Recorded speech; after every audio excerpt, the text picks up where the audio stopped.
Hello everyone, welcome to Property Experts where we provide you information related to property in a sensible manner.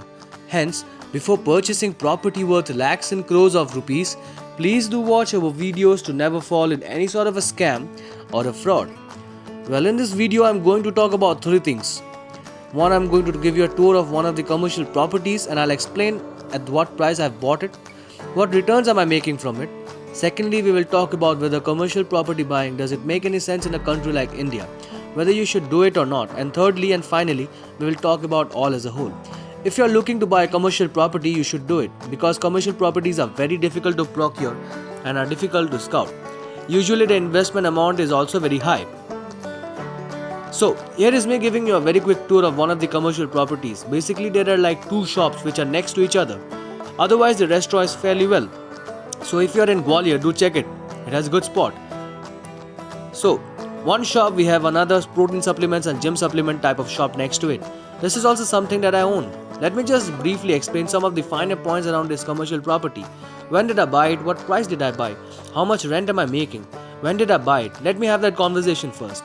So the property that you just saw is one of the commercial properties. There is another commercial property that I had purchased right next to it. There are two exact same type of units that I have purchased in the same block. There are new units. I purchased it right before COVID. So could not have been a worse time to buy properties. I did not know that COVID would happen, so everything shut. And initially I had a hard time renting it out. Now I had purchased these units. Both these units are approximately for 35 crores. And right now I'm making approximately 65,000 INR from both these properties combined. 35 crores total investment amount and I'm making 65,000 per month basis. Now, is this ROI good or is this ROI bad? Let me quickly comment on that as well. So let's just suppose with this for an example. If I would have purchased a house in a city like Delhi, then the usual ratio in a city like Delhi, if you go and invest 1 crore, you'll get 25,000 as rental income. For example, if you have purchased a house which is 2 crores worth in Delhi, then you could expect a rental income of 25 times 2 because 2 crores here, 25,000 times to 50,000 as monthly rental income. Now, how do I know it? Because I have scouted a lot of properties both in Delhi. A bunch of different places. Now, please don't highlight exceptional cases in the comment sections. See, I've purchased a property last year at 50 lakhs. Now I'm making like 1 lakh per month from it. It might be very well happen, but that's not the standard rate. I'm talking about standard rates here. Now the commercial properties that I've shown you, I've purchased them in tier 2 cities and therefore even previously on some of the other videos, I've said that the rental yield for commercial properties in tier 2 cities or tier 3 cities is much better than compared to tier 1 cities if you're outright buying it. So from this ROI perspective, these two commercial real estate properties that I've bought, they are giving me good rental. Second reason you might ask that you are a stock guy, you're a crypto guy. Why are you purchasing commercial real estate? You know what's the rationale behind it? So honestly, I'm an investor. It needs to be diversified. So it's a diversification strategy for me. I do not own a house, I just own commercial properties. So if I have to diversify my investments outside crypto asset class or outside stock market asset class, I purchase commercial real estate in prime locations. So just to wrap this section up very quick, point some of the keys about this commercial real estate properties. Number one, these are rental units. Number two, these are a lot of insanely high amount because I have purchased them in tier 2, tier 3 cities in India right now. Number 3, these are in prime location in those cities. Now, why prime location? Because it gets super easy for me to rent this out. Now, let's get to the second part of the video because you would say it's fine. I somehow see the argument that it's probably better to buy a commercial real estate, owning a house, but you can help me understand that a little bit. So, let me take you to the whiteboard and explain. There is another complete video I have done as to why explaining this thing. You can gain more understanding. Now, there are a few key points that you need to understand before the real estate investments. So, when you're purchasing a real estate, you have two options, right? A house which is like residential or commercial. Now, what happens is that you need to first and foremost understand the definition of an asset.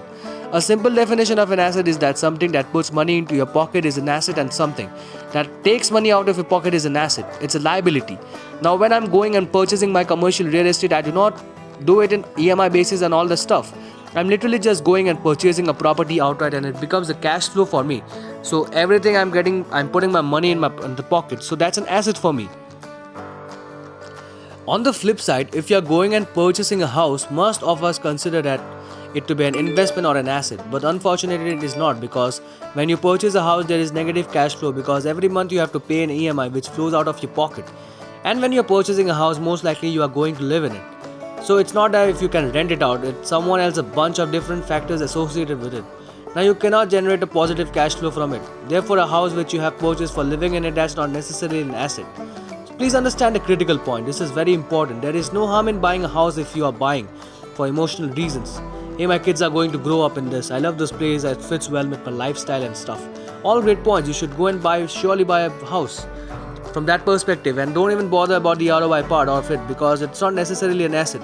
It is not putting money in your pocket. Now this brings me to the next important point, that you are looking to invest certain amount of money either in a house from an investment perspective, not living perspective. A commercial property, which one you should do and why.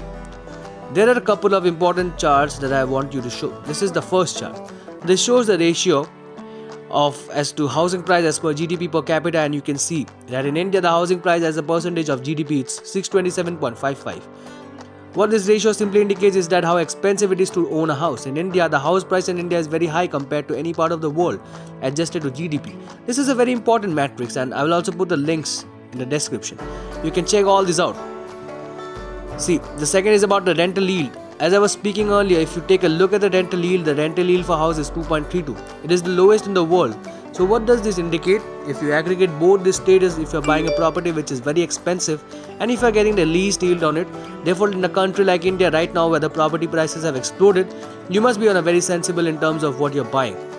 Don't go and simply buy, because people tell you what you should know, the property prices will always go up this way. But the point is that ROI is just not there.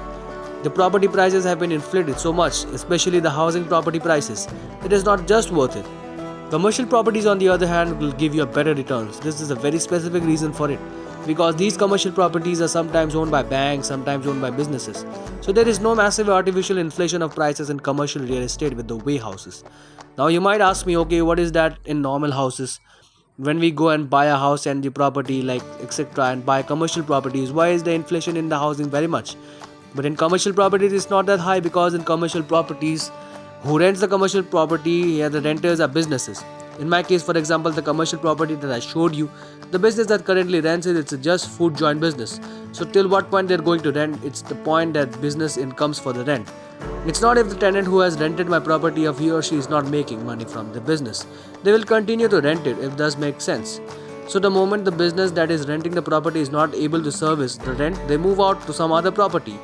So therefore the property prices do not get inflated, because there is a constant ROI, return on investment analytics, that is done by the businesses. You yourself tell me, the person who currently runs business in the property that I have rented out, who attempt every month to create a balance sheet, cash flow statement, a bunch of different things, do a cost analysis and keep on running it until the time it makes sense for them.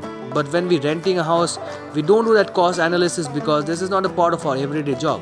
We are busy doing some work. We don't even go around in a locality trying to estimate at what price the houses are being rented out. So therefore this inflation of housing happens very quickly in a country like India. It has already happened massively, and the inflation does not generally happen in a commercial real estate. Therefore right now it makes a lot of sense to own a commercial real estate. If you are looking to invest in the real estate sector, owning a house, because houses are super inflated from an ROI perspective. Now the next part is that you would say, okay, great, awesome, the rationale is very good. Commercial estate makes a lot more sense. So what are the key challenges? Right now you'll face 3 specific challenges in terms of procuring a commercial property. Number 1, scouting a good commercial real estate property is challenging, because a good commercial real estate property is hooked by a lot of people. There is a lot of competition for that commercial real estate property. Most of the time you will be beaten to that property by a big builder and a bunch of other stuff. But yes, if you can get a good opportunistic buy in commercial real estate and buy it, it's definitely from that angle not very easy to scout. This is the first challenge. Second, buying commercial property is very cumbersome, because these commercial properties you directly have to go and purchase from the builders. You don't have the option of usually purchasing it in the secondary market where you go and buy. It can happen, I'm not saying that would not, but it's slightly less compared to housing units. Third and finally, it is the lump sum amount issue, that when you go and try to buy as a commercial property, you have to invest a lot of money outright. So that can become a challenge for sure. Thank you so much for watching this video. I hope you have learned a lot through this video. Do watch all our stuff so that you have no doubts regarding property. Thank you. Property related help, please contact us. Thank you.